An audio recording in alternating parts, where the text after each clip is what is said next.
بسم اللہ الرحمن الرحیم۔ آج کے درس میں ہم یہ بات جانیں گے کہ خدا کی تلاش کیوں ضروری ہے، یا اس کائنات کے بنانے والے کی معرفت حاصل کرنے کے لیے ہم کیوں غور و فکر کرتے ہیں۔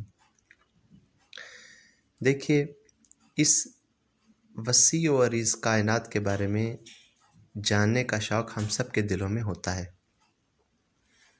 یقیناً ہم جاننا چاہتے ہیں کہ دل فریب ستاروں سے بھرا یہ بلند و بالا آسمان، دلکش مناظر سے بھری یہ وسیع زمین، رنگ برنگی مخلوقات، خوبصورت پرندے، انواع و اقسام کی مچھلیاں، دریا، پہاڑ، پیارے پیارے پھول، کلیاں اور آسمان کی طرف بڑھے ہوئے مختلف درخت، کیا یہ سب خود بخود وجود میں آ گئے ہیں؟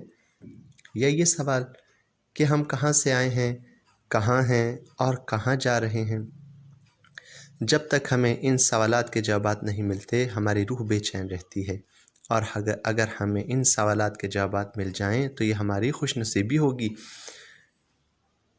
ہماری روح یہ جاننا چاہتی ہے کہ ہمیں پتہ چلے کہ ہم کہاں سے آئے ہیں، یہاں کب تک رہیں گے، اور یہاں اس جہان میں ہماری ذمہ داریاں اور فرائض کیا ہیں۔ یہ جاننا ہماری روح چاہتی ہے۔ انسان ان سوالات کے جوابات حاصل کرنے کا خواہش مند رہتا ہے۔ یہ چیز انسان کو خالق کائنات کی معرفت حاصل کرنے کے لیے ابھارتی ہے۔ یہ پہلا نقطہ تھا، پہلا پوائنٹ۔ اور دوسرا پوائنٹ یہ ہے کہ شکر گزاری کا احساس۔ فرض کیجئے کہ ہمیں کسی دعوت پہ بلایا جاتا ہے، وہاں پر انواع اقسام کی نعمتیں ہوتی ہیں، طرح طرح کے کھانے ہوتے ہیں، ہماری بہت اچھی پذیرائی کی جاتی ہے، لیکن ہم میزبان سے واقف نہیں ہیں۔ یقیناً ہماری اولین خواہش یہ ہوگی کہ ہم اپنے میزبان سے واقفیت حاصل کریں، اس کے بارے میں جانیں، تاکہ اس کا شکریہ ادا کر سکیں۔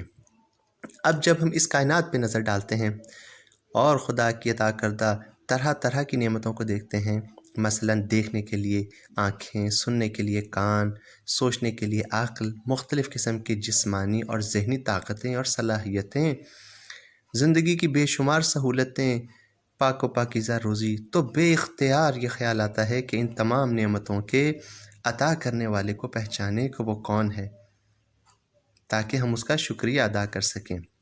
یہ دوسرا نقطہ ہے جو ہمیں خدا کی معرفت حاصل کرنے پر آمادہ کرتا ہے۔ پھر تیسرا نقطہ یہ ہے کہ خدا کی معرفت سے ہمارے نفع و نقصان کا بہت گہرا تعلق ہے۔ اس بات کو بھی میں ایک مثال سے سمجھاتا ہوں۔ فرض کیجئے کہ سفر کے دوران ہم ایک ایسے چوراہے پہ پہنچتے ہیں کہ جہاں بہت ہنگامہ اور فساد برپا ہے۔ وہاں موجود تمام لوگ ہم سے یہ کہتے ہیں کہ اس چوراہے پر نہ رکیے، یہاں پر رکنا خطرناک ہے، لیکن ہر گروہ ہمیں ایک الگ ڈائریکشن پر جانے کا مشورہ دیتا ہے۔ کوئی کہتا ہے کہ آپ مشرق کے راستے سے جائیں، کوئی کہتا ہے آپ مغرب کے راستے سے جائیں، کوئی اور راستہ بتاتا ہے،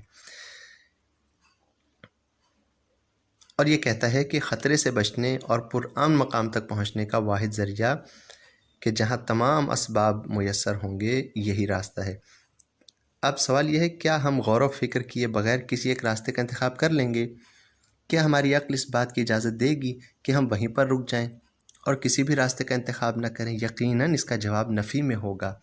ہماری عقل ہمیں اس بات پہ آمادہ کرے گی کہ ہم فوراً حالات کا جائزہ لیں، ہر گروہ کی بات غور سے سنیں، اور ان میں سے جس گروہ کی بات صداقت پر مبنی ہو، دلیل کے ساتھ ہو، لاجیکل ہو، اس کو مان لیں، اور پھر پورا اطمینان حاصل کرنے کے بعد ایک راستے کا انتخاب کر کے آگے بڑھ جائیں۔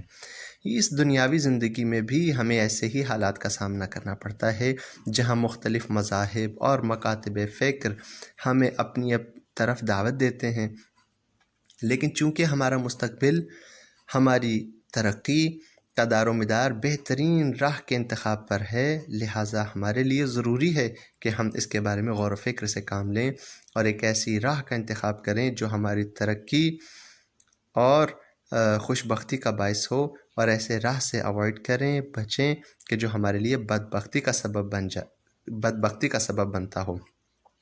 یہ تیسرا نقطہ تھا جو ہمیں خالق کائنات کے بارے میں غور و فکر کرنے پر آمادہ کرتا ہے، تاکہ ہم خدا کے پسندیدہ راہ کا انتخاب کر کے اس پر چل سکیں۔